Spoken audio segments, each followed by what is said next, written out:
I'm now going to give you the definition of the derivative using limits. So in our last video we said the derivative is the graph of instantaneous slopes. And we're just going to restate that using numbers and limits. So remember the secant line to tangent line process we used last time to approximate the slope on a graph at a certain point? What we did was we drew a bunch of secant lines by choosing 2 points on the graph, and then we made those points closer and closer together, and then eventually those points touched, they came to the same point and they made a tangent line. So we're just going to restate that in limits. So first I'm just going to draw a tangent line here. There's our tangent line. And then if we have, let me shorten this, if we call this the value of x, this is what we want to find right here. I'm trying to find the slope, the derivative at this point. And then if this is another point, I'm just going to call it, okay, so since this is, like if I drew the x or delta x and delta y here, I'm going to use delta x to say what this point is. So this is x, this point, the x value for this point, is x plus delta x. So the x value for right here is x plus delta x. And delta x is the difference between the x values of these 2 points. And then the y value for just our x would be f of x, because we're going to call this function f of x. And then this y value will be the y value given this is the x value. So that's going to be f of x plus delta x. If I give you a number here, if I said like 6, you'd find f of 6. Well, this is our number, x plus delta x, so we're going to find f of x plus delta x. So our definition for slope was delta y over delta x, which equals y2 minus y1 over x2 minus x1. And we have 2 points here. Our first point is, what is it? It's, we'll make this our first point. So that point's going to be x comma f of x. And then this point is going to be x plus delta x comma f of x plus delta x. So these two are our 2 points. If we just plug these into our slope equation, I'm going to move down a little bit. I'd say the slope, m, equals y2, which is f of x plus delta x, minus y1, which is f of x, divided by x2, which was x plus delta x, minus x1, and x1 was just x. Alright, so we have the slope of this secant line right now is f of x plus delta x minus f of x divided by x plus delta x minus x. And delta x is a number. It's like, 2, and you can say x is 5. But x and delta x are different numbers. Okay, they're different variables, really. So I can simplify this. X minus x is 0. So I can simplify this to m equals f of x plus delta x minus f of x divided by delta x. Okay, so right here I'm just restating the definition for slope in some more complicated terms, you could say. So in our secant line to tangent line process, what we did is we took points that are closer and closer to the point we're trying to find and drew secant lines between those. Right? Closer and closer, closer, until it reached this value. And if you think of what we just did with limits, to put this in limits term, we said as the limit, or as the distance, the x value between these 2 points got closer and closer to 0, that means as delta x got closer and closer to 0, our secant line eventually turned into a tangent line, and then we got the precise slope. All right, so we said the limit as delta x approaches 0, that will eventually give us our tangent line. So we're going to apply that over here. We're going to say the slope of a tangent line, the precise slope, not just like you draw it and then guess, the precise slope of a tangent line, so MT, I'm going to call it tangent line, is the limit as delta x approaches 0 of f of x plus delta x minus f of x divided by delta x. And oh boy, this is exciting. This right here, letter per letter, is the definition of the derivative.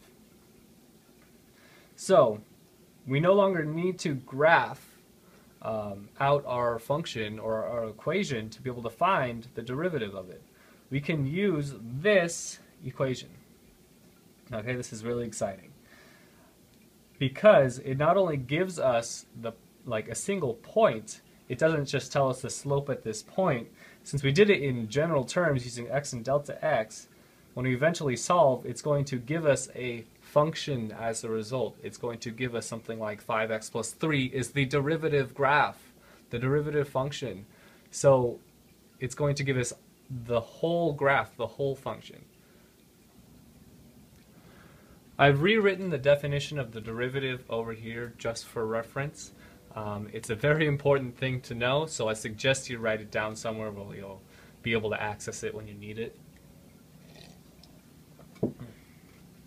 So I wrote a few practice problems that we're going to do, and we're going to apply this definition of the derivative to find the derivative of a function without graphing. So this process will be faster than drawing tangent lines. And eventually, next lesson, we're going to have a process that's even way faster. You'll be able to find derivative in, I don't know, 2 seconds. But for now, be happy that you're not drawing tangent lines. So if I ask you to find the derivative of, oops, I already wrote the answer right there, of f of x, given that f of x equals 2x plus 4, by now you should know that the slope of a line is constant and that the derivative is just the function that represents the slope of this original f of x. That means at every point the slope of this line is 2, so the function, or the derivative of f of x, f prime of x, will just equal 2. We know that already. I'm just going to show you that this limit proves that. You can prove limits, like not just draw it, but prove it by using this definition. So f of x equals 2x plus 4. So if I take this, I say limit, it's always going to start like this, limit as delta x approaches 0, of f of x plus delta x. Well, f of x is 2x plus 4. That means whatever I have in the parentheses is what I'll substitute for x. That means 2 times x plus delta x plus 4. And that was f of x plus delta x. So I'm going to put those in brackets just to be clear. Minus f of x. So minus f of x is just that, 2x plus 4. Divided by delta x. And I'm going to keep it as delta x for now. I'm not substituting yet. So if we can solve this, if we can find this limit, then we find the derivative. So right now, if we were to substitute 0, we're not going to do it. I'll just show you. If I put 0 in here for delta x, x plus delta x, it's just going to be x. So 2 times x plus 4 minus 2x plus 4. I'm going to put brackets around that too. Divided by delta x is just going to be 0 over 0, which is indeterminate, meaning we can't conclude anything from that. So I'm going to rewrite it. I'm actually going to distribute this out, and then we'll be able to simplify. So limit delta x approaches 0. I'm going to distribute this out completely. So 2x times or 2x plus 2 times delta x. Delta x is just a variable, plus 4, minus 2x, minus 4, because the minus sign, goes to both of them, divided by delta x. If I look at this, I can take out, if I can simplify the numerator, I can take out 2x because it's 2x minus 2x. And then it's 4 minus 4, so I can take out those. That leaves me with the limit as delta x approaches 0 of 2 delta x divided by delta x. And you can obviously simplify the delta x's. That means you get the limit as delta x approaches 0 of 2. And okay, if you substitute delta x in here, well, there is no delta x, so it's not going to change anything. The answer is just going to be 2. So this is going to be the answer. So we just proved that the limit, the derivative of f of x is 2 using limits. And that wasn't exciting because you already knew the slope of that was 2, but with curves that aren't lines, you would have to draw a tangent line. It's the only way you know so far. Well, now you can just use limits to find the general derivative equation for this. Okay, for this function, 3x squared plus 1. So we're going to use the same process. I'm going to write down definition of the derivative, limit of delta x as delta x approaches 0 of f of x plus delta x. Well, okay, f of x plus delta x would be 3 times x plus delta x, because you substitute x plus delta x for this x, squared plus 1 minus f of x. Well, this is f of x, so minus 3x squared plus 1 divided by delta x. And if we were just to substitute, we're going to get 0 divided by 0, just like we did before. It's because when you make delta x 0, these two things are the same thing. So 0, or same thing minus same thing is 0 divided by 0. So you don't have to solve it every time. You know it's going to be 0 over 0. So we have to cancel things out. So I'm going to do the same thing as I did last time. I'm going to rewrite it and distribute. So 3, I'm going to have to FOIL this, x plus delta x squared.